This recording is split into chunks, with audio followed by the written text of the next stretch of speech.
મને હાલું છે ને હું ફરી ગૂંચવાડામાં ચાલ્યું જાય છે. ચાલો કંઈ નહીં. સ્વામિનારાયણ હરે, સ્વામિનારાયણ હરે. સત્સંગી જીવન પ્રકરણ 5 અધ્યાય આપણો આ 60મો શરૂ થઈ ગયો છે. આ અધ્યાયને વિશે ભગવાન સિદ્ધિ આંતર જે સમાધિ છે એની જ વાત કરે છે. બરાબર, ધ્યાન ધાનના સમાધિની વાત છે. કાલે આપણે જોયું કે ભાઈ કેવી રીતે એમ કહી કે તેજોમય જે એમ કહી કે નાભિકનમાં રહેલા પદ્મોમાં તેજો મંડળ મધ્યવર્તી એટલે ચિદાકાશના વિશે ભગવાન વાસુદેવને યોગી સાક્ષાત કરે છે ત્યારે જ એની સમસ્ત નાડીઓ પ્રાણો સાથે સંકોચ પામી જાય છે. તેથી એનું ચિત્ત જટ ધ્યેય ભગવાન તે વાસુદેવમાં અત્યાંતિક નિરોધને પામી જાય છે. નિરોધ શબ્દનો અર્થ બહુ અઘરો છે, એટલો સરળ નથી. નિરોધ શબ્દનો અર્થ એવો થાય કે જેને વિશે એની વૃત્તિ નિરોધ પામે, તો જેને વિશે નિરોધ પામી એટલે એનો અર્થ એવો થયો કે એને એ જ વ્યક્તિ કે એ જ વસ્તુ જે છે તે જ પછી દેખાય આંઠે પર. એટલે એમાં એનો નિરોધ થઈ ગયો. એટલે આજુબાજુથી આ રોકાઈ ગયો, એક જગ્યા પર રોકાઈ ગયો. એટલે આજુબાજુની બીજી જેટલી પણ જગ્યા છે, વસ્તુ છે કે વ્યક્તિઓ છે, ત્યાંથી એની વૃત્તિ જે છે એ બધી પાછી વળીને એક જ માં નિરોધ એનો થયો. એટલે અહીંયા શું કહ્યું કે વાસુદેવમાં આત્યંતિક નિરોધને પામી જાય છે. આ એક વચનામૃતમાં ભગવાને પણ ગોપીઓ વિશે લખેલું છે કે એ તો નથી દેખાતો, એ તો તમારી ચિત્તની વૃત્તિનો નિરોધ અમારે વિશે થાય એટલે માટે નથી દેખાતો, બાકી રહ્યો તો તમારી સાથે જ છું. સમજો, ભગવાન શ્રી કૃષ્ણએ ગોપીઓને વિશે આ વાત કહેલી. એટલે કહેવાનો મતલબ ગોપીઓની વૃત્તિ જે છે તે ઓલરેડી એ ભગવાનમાં લાગેલી જ હતી. ઉદ્ધવજીને કહેલું ભગવાન, ગોપીઓને સંદેશમાં કહેલું. હા, ગોપીઓને જ કહેલું. ગોપીઓ એમ કહેતી હતી કે ભાઈ અમને તમે દેખાતા પ્રત્યક્ષ, ભગવાન કેમ તમે કેમ દેખાતા નથી? એટલે સમજો, ભગવાન સર્વવ્યાપક જે છે તે એ કેમ દેખાતા નથી એમ. ત્યારે ભગવાને એવો જવાબ આપેલો કે ભાઈ હું રહ્યો તો તમારી સાથે જ છું, બરાબર, પણ એ તો તમારી ચિત્તની વૃત્તિનો મારે વિશે નિરોધ થયો છે એટલે તમને નથી દેખાતો એમ. સમજ પડી ગઈ? ચિત્તની વૃત્તિનો મારે વિશે નિરોધ થયો એટલે ભગવાન સિવાય એ લોકોને બીજું કંઈ દેખાતું જ નહીં હતું. એટલે ભગવાન બધે છે એવો એ લોકોને એ નહીં થતો હતો. એ વચનામૃતના શબ્દો એ બહુ અનુભવ, બરાબર. એટલે એકચ્યુઅલી તો ભગવાન એ લોકોની સાથે જ હતા. ભગવાન પરમાત્મા કેવું તત્વ છે? ભાવવાળું તત્વ છે. ભક્ત જેટલા ભગવાનને ભજે છે, પેલા યુધિષ્ઠિર અને ભગવાન શ્રી કૃષ્ણનો ભાગવતજીનો અરે ભીષ્મ પિતાવાળો છે પણ સંવાદ એનો છે, યુધિષ્ઠિર અને એનો ભગવાન શ્રી કૃષ્ણનો, બરાબર. યુધિષ્ઠિરને ભગવાન શ્રી કૃષ્ણ કહેતા હતા. યુધિષ્ઠિર પૂછતા હતા કે તમે કોનું ધ્યાન કરો છો? તો ભગવાન કહે કે ભાઈ અમે એક ભક્તનું ધ્યાન કરીએ. તે કે કોનું ધ્યાન? કે જે અમારું ધ્યાન કરે છે. તે કોણ? તે કે તારો દાદો ભીષ્મ પિતા. સમજો કેમ એવું કહ્યું? ભીષ્મ પિતા ભગવાનને વિશે પોતાના મનની અખંડ વૃત્તિ રાખીને એને ગુહ્યાંગમાં બાણ વાગેલા તો પણ એ ભગવાનનું ધ્યાન કરતા હતા. એટલે ભગવાન પણ એનું જોરાવરે કરીને ધ્યાન કરતા હતા. એટલે ભગવાન એનું ધ્યાન કરતા હતા અને એ ભગવાનનું ધ્યાન કરતા હતા. અને ઘણી જગ્યા પર શાસ્ત્રોમાં એવું લખેલું પણ છે કે જેમ ભક્ત ભગવાનનું ધ્યાન કરે તેમ એ બધા ભક્તો જે છે એ ભગવાનના ધ્યાનમાં હોય જ છે. સમજો, દાખલા તરીકે પ્રહલાદજી, બરાબર. પ્રહલાદજીને હિરણ્યકશુપી કેટલો બધો હેરાન કરતો હતો, મારવા માટે કેટલા બધા પ્રયત્ન કર્યા. તો પ્રહલાદજી તો ભગવાનને યાદ કરતા જ હતા, પણ પ્રહલાદજી આ બધી જે આપત્તિઓમાંથી બચી કેમ ગયા? આઈડિયા આવી ગયો. એટલે હવે સમજ પડી કે ભાઈ ભગવાનનું એ ધ્યાન કરતા હતા તો ભગવાન એનું ધ્યાન રાખતા હતા. બાકી હિરણ્યકશુપી જેવો માણસ એને મારવા, જેને મારવા ઈચ્છે એને કોણ બચાવી શકે? હવે એ પણ આટલો નાનો બાળક, એ પોતે તો શું કરી શકે? સમજો, પણ ભગવાન એનો પણ ધ્યાન રાખતા હતા કે ભાઈ આને મારે બચાવવાનો છે, કારણ કે એ મારા પેટે પડેલો તે અવશ્ય પાડો એવી હાલત છે. એનો સદ્દો પાલક બાપ એને મારવા માંગતો હતો, પણ ભગવાન એનું ધ્યાન રાખતા હતા એટલે બચી નહીં રહેતા હતા. હા, લાઈવ હતું, એ બંને લાઈવમાં હતા એકબીજાના. સમજો, એટલે સમજવાનું શું છે કે ભગવાન આપણું બી ધ્યાન રાખે છે. એમ આપણે જેમ ભગવાનનું ધ્યાન કરીએ છીએ તેમ એ ભગવાન આપણું ધ્યાન કરે છે. એટલે એ આપણું કંઈ સ્પેશિયલ ભગવાન ધ્યાન કરવા નહીં બેસતા, પણ આપણે પણ એ ભગવાનના ધ્યાનમાં હોઈએ છીએ. એ ભગવાનને ખબર પડે છે કે આ માણસ મારું ધ્યાન કરે છે એમ. સમજો, એવું નથી કે ભાઈ તમે ધ્યાન કરીને તૂટી જાઓ કે ભજન કરીને તૂટી જાઓ ને ભગવાનને કંઈ ખબર જ નહીં પડતી. Not like that. એવું નથી. એટલે દાખલા તરીકે સમાધિમાં તમને ભગવાન દેખાય, સમજો, તો એનો મતલબ એવો છે કે ભગવાન પણ તમને એ સમયે સમાધિમાં જોઈ જ રહેલા છે. એટલે ભગવાન તો સર્વજ્ઞ છે. તો તમને સમાધિ થાય છે તે ભગવાનને ખબર પડે છે. આઈડિયા આવી ગયો કે બાઉન્સર જાય છે. અરે યાર હું જે કહું તે તમે જે કંઈ ભગવાન પ્રત્યે ધ્યાન રાખીને કંઈ પણ કરો છો એ બધા કર્મની ગણતરી ભગવાન હા એટલે તમે કોઈ દી છે ભગવાન તમને સમજો આમાં શું ઘણી વખત આપણી ધીરજ ખૂટી જાય. હવે દાખલા તરીકે કોઈ હરિભગત 20, 25, 30 વર્ષથી અહીંયા દિલીપ કાકા, ચાલો બહુ બેસ્ટ એક્ઝામ્પલ, 50, 60 વર્ષથી મંદિરમાં સેવા કરે છે, બરાબર. હવે એ દિલીપ કાકાની જે કોઈ પરિસ્થિતિ છે એ તો બધા જ જાણે છે, કેવી પરિસ્થિતિ છે. તો કોઈ સામાન્ય વ્યક્તિ હોય એને શું લાગે જે મંદિર નહીં આવતો એને, હા ભાઈ મંદિરમાં આટલી બધી સેવા કરે છે, આટલું બધું કરે છે, ભાઈ પેલા જેકાભાઈ કેટલી બધી સેવા કરતા હતા, તો એનો એન્ડ કેવો આવ્યો, તો ભગવાને કંઈ એની સામે જોયું નહીં. એવું થાય ને ઘણાને, એવા બીજાના અવગુણ આવે ને એવો કે ભાઈ જેકાભાઈ અહીંયાથી ગયા ને 2-2.5 દિવસ કેટલા તડપા ને પછી એમ કહે કે એનો દેહ ત્યાગ થયો. હવે બીજાને એવું થાય, પણ એકચ્યુઅલી જે ભગવત ભક્ત છે કે જે ભગવાન પરમાત્મા તત્વને જાણે છે તે શું જોઈ કે એણે જે 2-4 જન્મોમાં જે કોઈ પ્રારબ્ધનું દુઃખ ભોગવવાનું હશે તે ભગવાને 2-2.5 દિવસમાં ભોગવાઈને સીધો ધામમાં લઈ લીધો. સ્કીમ મળી કેમ? એ સેવા કરતા હતા એટલે. હવે આ વ્યક્તિ ખાલી આ જે આખી ઘટના કે આ આખું જે કંઈ ચક્ર ચાલ્યું એ ભગવત ભક્તને જે પ્રમાણે ગુણ આવે એનો, અભક્તને ના આવે. સમજો, અભક્ત શું વિચારે કે આખી જિંદગી અહીંયા સેવા કરી તો પણ સવારે અહીંયાથી જ પડી ગયા, ભગવાને કંઈ ખ્યાલ નહીં રાખ્યો, બિચારા હેરાન થયા, ખર્ચો થઈ ગયો, હોસ્પિટલમાં દુઃખી થયા અને છેલ્લે શરીર છોડવું પડ્યું. તે મંદિરમાં જેમાં સેવા કરીએ ભગવાને તેને બચાવ્યા નહીં. આ કોનું વિચારસર નહીં? આ કોની? જેને ભગવાનનો નિશ્ચય નથી, જે અભક્ત છે એની. નાસ્તિક અરે મંદિર આવનારા એવું વિચારતા હતા ને કે એવી રીતે થોડું પડી જાય એમ કે એનું કશે બીજે ધ્યાન હશે. હવે એ જે કહેવા વાળો તો એનું ધ્યાન હંમેશા બીજે જ હોય છે. સમજી ગયા? હા, એટલે એ એવું કહેતો હતો કારણ કે એનું ધ્યાન બીજે ત્રીજે, એટલે એવું કે એટલે આપણી પેલી થિયરી લાગી છે અહીંયા પણ તમે જેવા છો એવા જ તમે સામેવાળાને સમજો, બરાબર. એટલે અહીંયા કહેવાનો મતલબ શું છે કે તમે ભગવાનનું સમાધિ તમને થઈને ભગવાન તમને પ્રત્યક્ષ દર્શન આપે છે એટલે ભગવાન તમારી પર ઓલરેડી પ્રસન્ન જ છે, એટલે ભગવાનના દૂરબીનમાં તમે ઓલરેડી આવી જ ગયા છો એમ સમજો. એટલે એમાં કંઈ હૈયા શોક કરવાની વસ્તુ નથી. તમે સેવા કરો કે જે કંઈ લેવલ પર તમારું જે કંઈ કરો તો તમે ભગવાનના દૂરબીનની અંદર આવી જ ગયા છો. હા, બરાબર. એટલે થોડોક પછી પૂર્ણકામપણું થોડુંક માનવું, જો અસંતોષ ક્યાં માનવો એ પણ તમને કહું. અસંતોષ પણ માનવાની જરૂર છે, સમજો. અસંતોષ ક્યાં માનવો પહેલાં એ તમને કહું. માળા ફેરવો ને એમાં અસંતોષ માનવો, એમાં સંતોષ નહીં માનવાનો, નહીં તો પછી ભજન ઘટી જાય. ધર્મનું પાલન જે કંઈ કરતા હો ને એમાં અસંતોષ રાખો હંમેશા, હજુ ઓછા પડે છે, હજુ 2-4 બીજી આજ્ઞા પાડવાની જરૂર છે. જ્ઞાન જે છે ને એમાં સંતોષ નહીં રાખવો, રોજ કંઈ ને કંઈ કોઈની પાસે સાંભળતા રહેવું કે વાંચતા રહેવું કે કંઈ ને કંઈ એવું વિચારવું કે ના કંઈક નવું શીખીએ આજે. કારણ કે એમાં સંતોષ રાખો ને તો તમે આળસુ બની જાઓ, પ્રમાદી બની જાઓ, જ્ઞાનનો માર્ગ જે તમારો છે તે બંધ થઈ જાય. વૈરાગ્ય છે એમાં તો ટોટલી અસંતોષ રાખવો, કારણ કે આપણે વૈરાગ્ય કોઈને છે જ નહીં, સમજી ગયા? એટલે વૈરાગ્ય બાબતમાં ટોટલી અસંતોષ રાખો કે મને ભગવાનમાં હેત કેમ નહીં થતું, કારણ કે મને જગત પ્રત્યે વૈરાગ્ય નથી. બાકી તમે એમ માનશો કે હું તો વૈરાગી બાવા જેવો છું, મને કંઈ લેવા દેવા જ નથી, તો પછી તમારે જય સ્વામિનારાયણ. અને ભક્તિ એમાં સૌથી વધારે ને વધારે અસંતોષ રાખવો કે ભાઈ મારાથી જોઈએ એવા ભગવાન સંબંધી જે કોઈ ભક્તિના સાધનો 9 પ્રકારની ભક્તિ એ થતી નથી. 24 કલાકમાંથી એવો કેટલો સમય જાય છે કે જે મારો બરબાદ થઈ ચાલ્યો, વ્યર્થ જાય છે. એમ એવો અસંતોષ રાખતા જ જવાનું. એવો અસંતોષ રાખશો ને તો ભક્તિનો સમય તમારો વધતો જશે. બાકી તમે એમ સંતોષ જ રાખો કે ના હું તો બહુ સારા ધર્મ પાડું છું, મને બધા સર્વશાસ્ત્રનો સાર ખબર પડી ગયો છે, બહુ જ્ઞાન છે, વૈરાગ્ય તો મારા જેવો કોઈને છે જ નહીં અને ભક્તિ સિવાય તો હું બીજું કંઈ કાં કરું છું, તો પછી થઈ રહ્યું તમારું કામ. સમજો. બીજી એક વાત, આ બધામાં ધર્મ, જ્ઞાન, વૈરાગ્ય અને ભક્તિ આ 4માં તમારાથી ઉતરતાને કોઈ દિવસ જોવાના નહીં. એટલે ટૂંકમાં તમને કહી દઉં તો મારે તમને નહીં જોવાના કોઈને, અહીંયા જે કોઈ આવે છે તમે ઉતરતા છો એ હિસાબે નહીં કહેતો.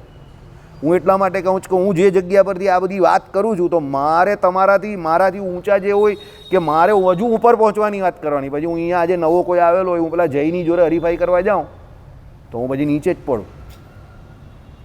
આઈડિયા આવી ગયો કે હું કદાચ મારાથી કોઈ ઉંમરમાં મોટા હોય અને ગ્રસ્ત હોય અને એ કદાચ મારાથી ઓછું ભજન કરતા હોય કે ઓછો વૈરાગ્ય હોય ને હું એનું જોઈને કહું ના આ લોકો કરતાં તો હું હજુ સારો છું, ભલે 20 વર્ષ 25 વર્ષ નાનો છું, તો પછી હું નીચે જ જાઉં. કમ્પેરિઝન કરાય હતી. સમજ પડી ગઈ? મારાથી મનીષનું પણ નહીં જોવાય, કારણ કે એ ગ્રહસ્થ છે, એને રોજના આટા પાટા ગાંટા છે. આનું પણ નહીં જોવાય મારાથી, ભલે એ એકલો છે કે ગમે તે હોય તો પણ એનું નહીં જોવાય. કેમ? એ સત્સંગી બહેનો કે મંદિર આવ્યો ને કેટલા વર્ષ થયા, સમજો. મારે કમ્પેરિઝન કરવી હોય તો કોની કરાવી ખબર આખા મંદિરમાં? હરિપ્રકાશ શાસ્ત્રીની. આઈડિયા આવ્યો તમને? કેમ?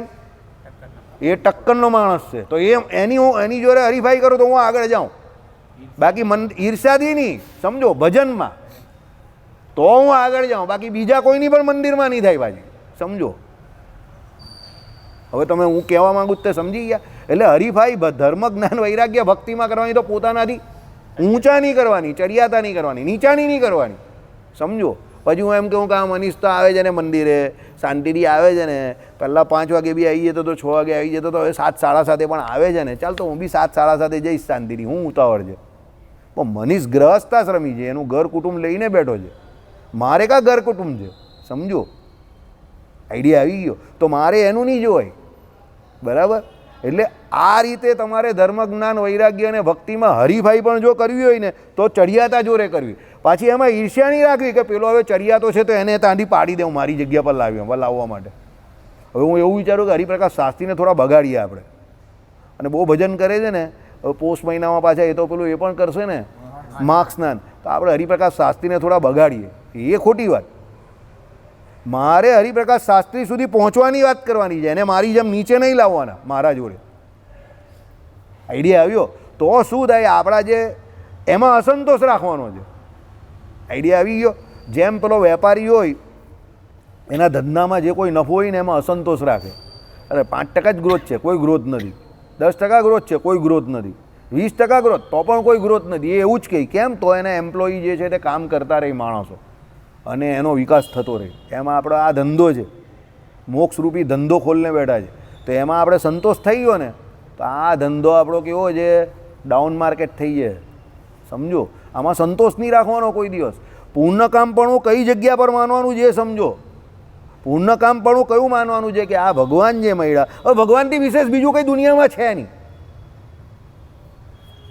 તમને ભગવાનથી મોટું શું મળવાનું? ચાલો બોલો, હું તમને પૂછું ભાઈ, જય તને ભગવાનથી મોટું શું મળે બીજું? ભાઈ મનીષ, તને ભગવાનથી મોટું કંઈ મળે એવું છે? કંઈ મળવાનું? અહીંયા પૂર્ણકામપણું માનવાનું છે કે ભગવાનથી મોટું બીજું કોઈ મળવાનું નથી, અને આ ભગવાન મને મળેલા છે, પણ એ ભગવાનને ભજવાના જે સાધનો કરવાના છે એમાં પૂર્ણકામપણું નહીં માનવાનું. બાજુ સમજ પડે છે કે નહીં પડતી? બાઉન્સર જાય જ ને. મનીષને તો ઊંઘ જેટલી આવે, મહેનત જેટલી કરતો હોય બિચારો, બરાબર. હા, એ ઓઇલ થોડું પીને નથી આવતો ને, એટલે વેચ્યા કરે તેમાં મજા નહીં આવે, થોડું પી લેવાનું એટલે જનજનાટ થઈ જાય ને.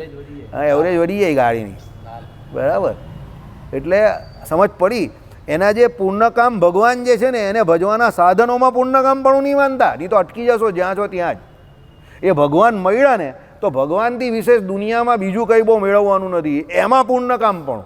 પણ એને ભજવાના સાધન જે છે સમજો, એમાં પૂર્ણકામપણું નહીં, સમજો. દાખલા તરીકે કોઈ વ્યક્તિ પહેલાં દાન કરવામાં નહીં માનતો હતો અહીંયાનો, હવે દાન કરતો થયો, તો હવે જો એ દાન કરવામાં પૂર્ણકામપણું માની લે તો એનું દાન બંધ થઈ જાય. આઈડિયા આવી ગયો તમને હું જે કહેવા માગું છું? પણ એ એમ માને કે ના યાર મારાથી કંઈ થતું જ નથી, મેં કંઈ કર્યું નથી પહેલાં, પણ હજુ બહુ બાકી છે, તો એનું આમને આમ સત્કર્મ ચાલુ રહેશે. તમે સમજો, આ બધું સમજવાની વસ્તુ છે, ગોખવાની વસ્તુ નથી. આને જીવનમાં સમજવાનું, ઉતારવાનું છે, તો ધીરે ધીરે આ ગાડી આપણી આગળ જશે, બરાબર. ચલો, 4 પ્રકારના વિઘ્નો જે છે તે ભગવાનની મૂર્તિનું ધ્યાન કરે છે તે યોગીને નડે છે, તે આરસે રહિત થઈ ઉપાયો વડે જીતે તો તેને વશ વતનારો ન થાય. તેમાં પ્રથમ વિઘ્ન તો વિઘ્નોમાં પ્રથમનો લય કયો છે, બીજો વિક્ષેપ કયો છે, ત્રીજો કસાઈ કયો છે અને ચોથો રસાસ્વાદ કયો છે. તે આ લયાદી દોષો ચિત્તની અવસ્થાઓ વિશેષો છે, તેમાં નિદ્રાને ઉન્મુક્તપણું તે લય. આ તામસ ચિત્ત લય ચિત્ત વૃત્તિનો વિષય છે, બરાબર. તેવું આ સૂત્ર છે. અભાવ પ્રત્યયા લંબના વૃત્તિ નિદ્રા ઇતિ, બરાબર. ચાલો, હવે એટલે આ 4 પ્રકારના જે કયા ને વિઘ્નોમાં પ્રથમ જે કયો તે લય. તે લય કયો છે તે સાંભળો. નિદ્રાનું ઉન્મુક્તપણું તે લય. જે વધારે ઊંઘ્યા જ કરે બેઠો બેઠો આખો દિવસ, કે સવારે મોડો ઉઠે અને ઊંઘ્યા કરે કે દીવા નિદ્રા કરે, તે એનો શું થઈ ગયો? લય થયેલો છે, સમજો. પ્રમાદી માણસ હોય ને એને ઊંઘ બહુ આવે, આ એકાદ જોકું કદાચ કોઈ દિવસ આવી જાય કે થાકેલો હોય કે ભાઈ બહારથી આવેલો હોય, વડતાલ બસમાં ગયા હોય કે ગાડીમાં ગયા હોય તો બીજે દિવસે થાક લાગે, એ બરાબર છે, ચાલો એ તો નેચરલ છે. પણ જે મોડો ઉઠતો હોય ને પછી આખો દિવસ પડી રહેતો હોય એવું કરતો હોય એ એને પ્રમાદી વ્યક્તિ છે, સમજો. કામ ધંધા કંઈ જય સ્વામિનારાયણને ગરબડ બધી હોય, કંઈ કામમાં રસ નહીં ને એવું બધું, તે પ્રમાદી નિદ્રાવાળો માણસ જે છે પ્રમાદી છે, તમોગુણી વ્યક્તિ છે. તો એ નિદ્રા શું છે, યોગીને એનું કામ કરવા નહીં દેતું. નિદ્રા જેને બહુ આવે એનાથી કામ નહીં થાય, બરાબર. બહુ બિંદાસ પણ નહીં રહેવાનું, બહુ બિંદાસ રહેવું તો બહુ જલ્દી નિદ્રા આવે. થોડુંક કામ કરવું છે ને એવી ત્વરા રાખવી અંદરથી કે આ કામ કરવાનું છે તો ઊંઘ ઉડી જાય, બરાબર. જે વેપારી માણસ હોય એને ઊંઘ એટલી ઓછી આવે કારણ કે એને કામ કરવાની અંદરથી ત્વરા હોય, પૈસા બનાવવાની ત્વરા હોય, સમજો. પણ જે નવરી દુકાન હોય ને એને ઊંઘ બહુ આવે કારણ કે એને કંઈ કામ કરવું જ નહીં હોય એટલે ઊંઘ્યા કરે બેઠો બેઠો, બરાબર. ચાલો, હા, એટલે શું કહ્યું કે તેમાં નિદ્રાનું ઉન્મુખપણું તે લઈ, આ તામસ ચિત્ત લઈ ચિત્તનો વૃત્તિ વિશેષ છે ને. તામસ તમોગુણી વ્યક્તિ છે, વારે વારે વાતે વાતે ઊંઘ્યા કરે, તમોગુણી વ્યક્તિ છે. 15-20 મિનિટ કોઈને કંઈ જોલું આવી જાય ને પછી ફ્રેશ થઈને કામે લાગી જાય એ તો ઠીક છે, એ તો બને હવે. કારણ કે ઉંમરનો તકાજો હોય, શરીર તમોગુણ વર્તે ને 10-15 મિનિટ જરા જોલું મારી દીધું અલગ વાત છે.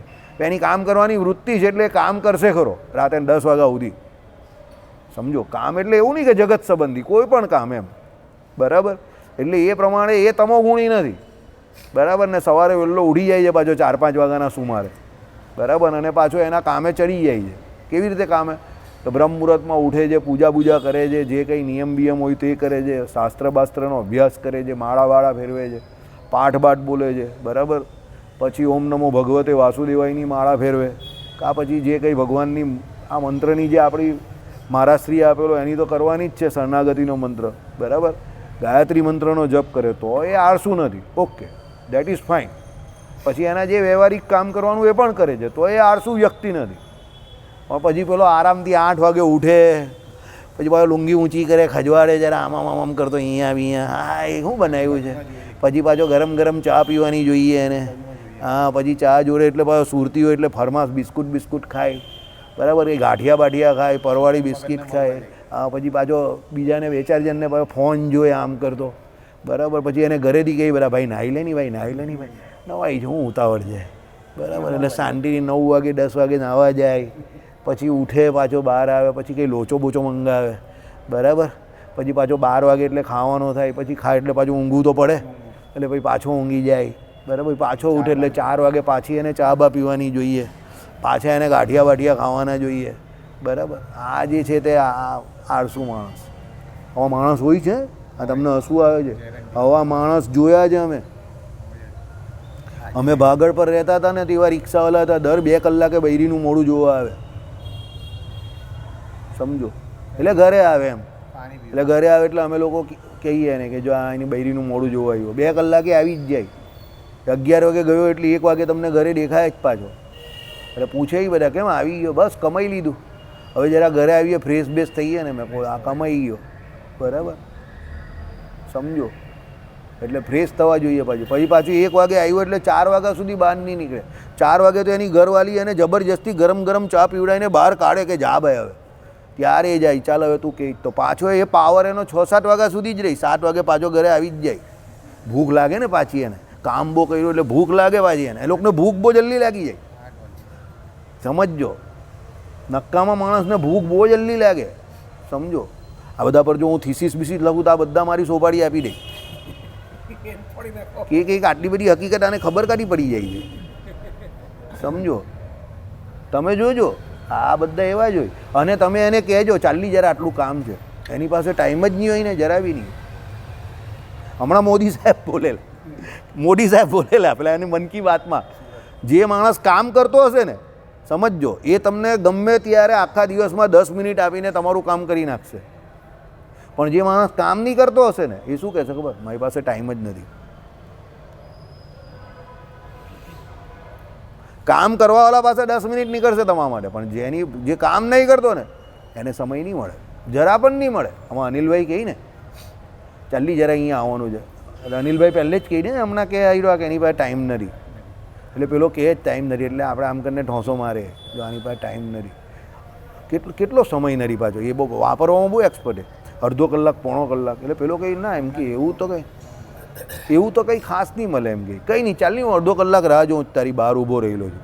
એ રાક્ષસ જેવો બહાર ઊભો જ રહી જાય. એટલે પછી પેલો બિચારો એવો ટેન્શનમાં આવી જાય ને, ડબાનમાં જૂઠું બોલ્યો એટલે ચાલ અનિલ તારું કામ પૂરું કરી નાખે. એટલે આપને આંખ મારે આમ કરીને કાને કંઈ કામ નહીં, તો નવરી દુકાને જતો સમજી ગયા.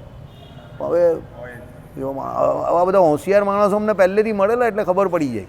એ આ બધાને ઓળખે, આ બધા જે ચા પીએ ગાંઠિયા ખાય આ બધું એના જ ડાયલોગ છે. આ ચોરેલા ડાયલોગ મારા, હું તો ચોખ્ખું કહું. એ તરત જ કહી જાઉં હમણાં આવી જાય આવ્યા 4 વાગે, બરાબર ને પેલો આવે જ 4 વાગે. જબરો દુનિયાનો અનુભવ એનો જબરો, ખતરનાક અનુભવ એને, બરાબર. ચેલાની ઉપર એને થીસીસ લખી નાખેલો 1992માં. ચેલો 1992માં અમારી અતુલભાઈની બાજુની ગલીમાં મેચ ચાલતી હતી તો ચેલો હતો. ચેલાને પૂછ્યું શું કરવાનો, આમ છે તેમ છે. પછી ચેલો ગયો એટલે બોલ્યો આ 50 ધંધા બદલ લે. અત્યારે ચેલાના 38 39 તો થઈ જ ગયા છે, હે 42 થઈ ગયા ને, હા થઈ જ જાય. બહુ ખતરનાક માણસ.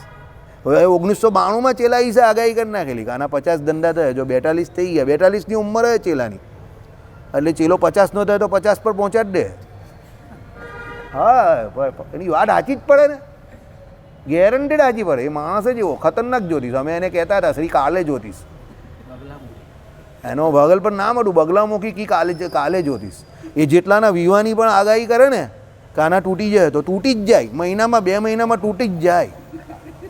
બહુ ખતરનાક માણસ.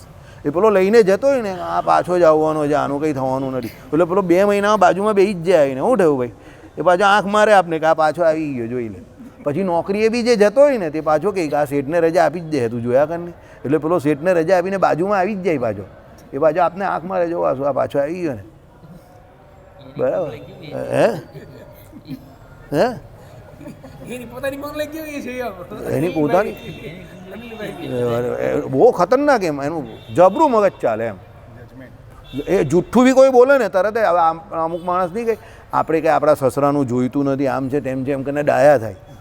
એટલે કે આ 2 વખત એના સસરાનું લેવા જશે જો જેમ કહી ને આજ એના સસરાનું લઈ લેશે.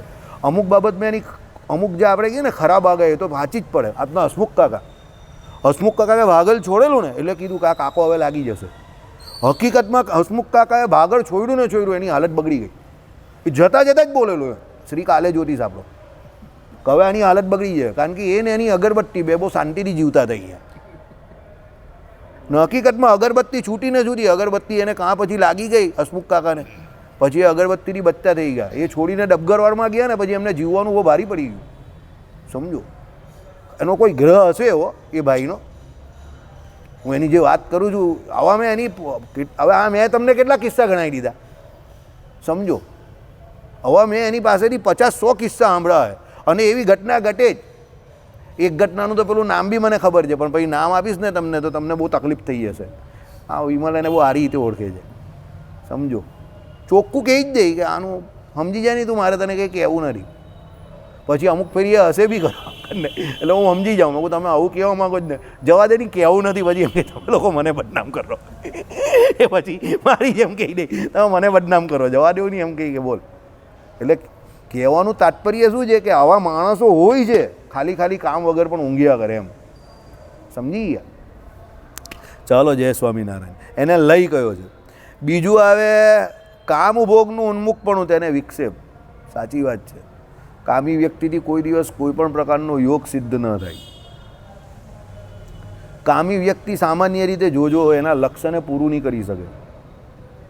જેટલા માણસો પોતાના લક્ષ્યમાંથી પડ્યા હોય ને એમાં મેઇન કારણ તમે જોજો શું હોય, વિક્ષેપ કોનો હોય, કામનો જ હોય. વિશ્વામિત્રથી માંડીને ગમે તેને. સમજી ગયા? અને યોગી હોય એને કામ તો જીતવો પડે. એટલે કામ જે છે તે સૌથી મોટો વિક્ષેપ છે. આમ પણ ભ્રમ તરફ જવાની જે ગતિ છે એમાં પહેલું જો કોઈ સ્ટેપ હોય તો એ જ છે. બરાબર?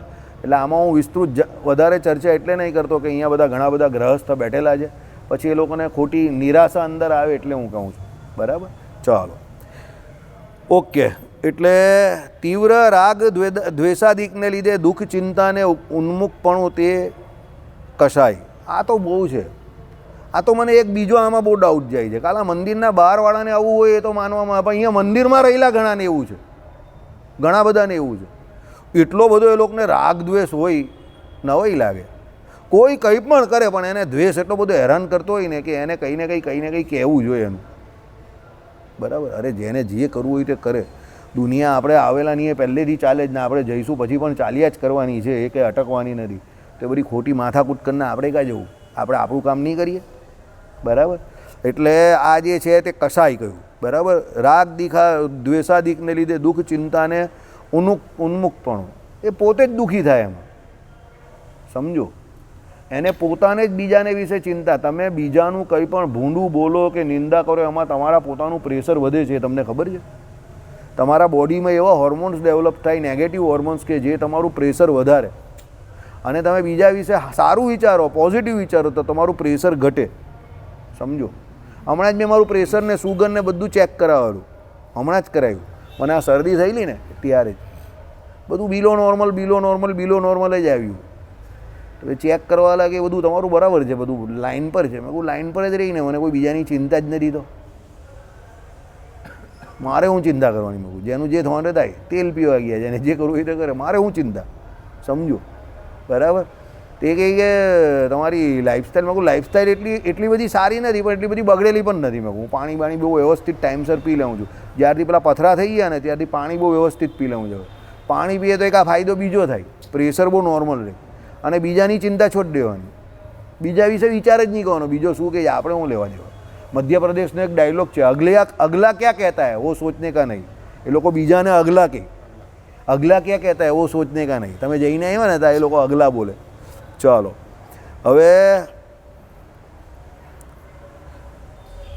રસાસ્વાદ પ્રસિદ્ધ છે અથવા યોગ બળથી સાક્ષાત કરાતા સ્વર્ગાદી લોકોના સુખ સ્વાદનું ઉન્મુખપણું તે રસાસ્વાદ. ભાઈ હવે બધા યોગ બળથી એવું નથી કે ભગવત પ્રાપ્તિ જ છે. વચ્ચે સ્વર્ગાદી લોકને આ બધું દેખાય તો પછી એના સુખમાં ચાલ્યો જાય તો એ પણ એક જાતનો રસાસ્વાદ જ છે. કેમ? કારણ કે એમાં એને રસ તો લીધો ને, અને અહીંયા જે ખાવાનો રસ છે એ તો બધા લઈ જ છે, તો એ પણ રસાસ્વાદ છે. તો એનાથી શું થયું? એ રસાસ્વાદ જે છે તે એમ કે પ્રસિદ્ધ કયો છે. એટલે આ ચાર જે દોષ મુખ્યપણે કયા, જે યોગી આ લયાદી ચાર દોષોને જીતે નહીં તે યોગ થકી ભ્રષ્ટ થઈ સંસારને પામે, જેમાં સંશય નથી. આ ચારને જે ન જીતે એ સંસારને જ પામે. ને સામાન્ય રીતે જોજો તમે, આપણે બધા ચારમાં જ અટવાયેલા હોઈએ. પહેલો કેમાં છે? તો નિદ્રા, ઊંઘ આવી જાય વાતે વાતે તે. બીજો કેમાં છે? કામ, એમાં પણ બધા અટવાયેલા હોય. ત્રીજો કયો છે? રાગ દ્વેષ. આમાં આપણે નથી અટવાયા, ચોખ્ખી વાત કરું તમને. આમાં હું તમને મારી પોતાની વાત કરું તો મને આમાં કોઈ લેવા દેવા નહીં. મને રાગ દ્વેષ કોઈના પ્રત્યે નહીં મળે, જરા પણ નહીં. કોઈ ગમે એટલી પ્રગતિ કરે ને, કોઈ એમ કહીને કે આની પાસે 50 કરોડ છે, 100 કરોડ છે, તો મને એમ સંકલ્પ પણ નહીં થાય કે મારી પાસે 1-2 કરોડ આવે કે જાય. કોઈની પ્રસિદ્ધિ જોઈને મને કોઈ અસર જ નહીં થાય. સમજો, બીજું બધું હેરાન કરે, ઊંઘવાનું જરા જોઈએ, ખાવા પીવાનું જોઈએ, પણ આ મને રાગ દ્વેષવાળું જરા પણ નહીં. મને એવી ચિંતા જ નહીં થાય. હકીકત કહું તમને કે આ ભાઈ હું કમાય કે પેલો શું કરે કે પેલાનું આમ, આના આટલા ફોલોઅર્સ છે કે આને આટલા લોકો માને છે કે આની આટલી પ્રસિદ્ધિ છે, મને એની કોઈ ચિંતા જ નહીં. પહેલેથી તેલ પીવા ગયું, મને હું લેવા દેવા? It is not my cup of tea. એવું બરાબર? હવે એ કુદરતી હોય અમુક વસ્તુ, એમાં કંઈ મેં કંઈ પોતે કંઈ કર્યું નથી, પણ મને એ કુદરતી એવું. બરાબર? હા. પણ આ રસાસ્વાદ બી આપણે બધાને હેરાન કરે જ ને. આ બીજું જે કહ્યું ને, સ્વર્ગાદી લોકોના સુખાસ્વાદ, એ આપણે એટલે નથી કે આપણે એનું સુખ હજુ જોયું નથી, એ મારે ખાસ કહેવું હતું. બાકી અહીંયાની આપણે 3 સ્ટાર 4 સ્ટાર 5 સ્ટાર હોટલમાં જઈએ છીએ તો એવું કહીએ છીએ કે ભાઈ આનું ઘર બહુ સરસ છે, જોનિલનું ઘર બહુ સરસ છે, એવું કહેવાવાળા લોકો બી હતા ત્યાં ઘરે આવ્યા પછી. આઈડિયા આવી ગયો તમને? તો હવે એ જોઈને આપણે જો એવું લાગતું હોય કોઈનું ઘર જોઈને, તો પછી સ્વર્ગલોક જોયું હોય તો એ સુખમાં બી આપણે લોભાઈ જઈએ, એ વાત 100% સાચી છે. એટલે નથી જોયું એ સારી વાત છે. પણ પેલાને સમાધિ થાય ને એ દેખાય તો પછી એમાં પણ એ લોભાઈ ખરો. બરાબર? એને એમ કે ચાલી હવે રસ્તામાં જઈએ છીએ તો રસ્તામાં રસ્તો છે ને એક સ્ટેશન અહીંયા અટકી જઈએ, પછી ત્યાં સ્વર્ગમાં જાય એટલે રંભાને સંભા આવે પછી. બરાબર? ચાલો, શ્રીપતિમ શ્રીધરમ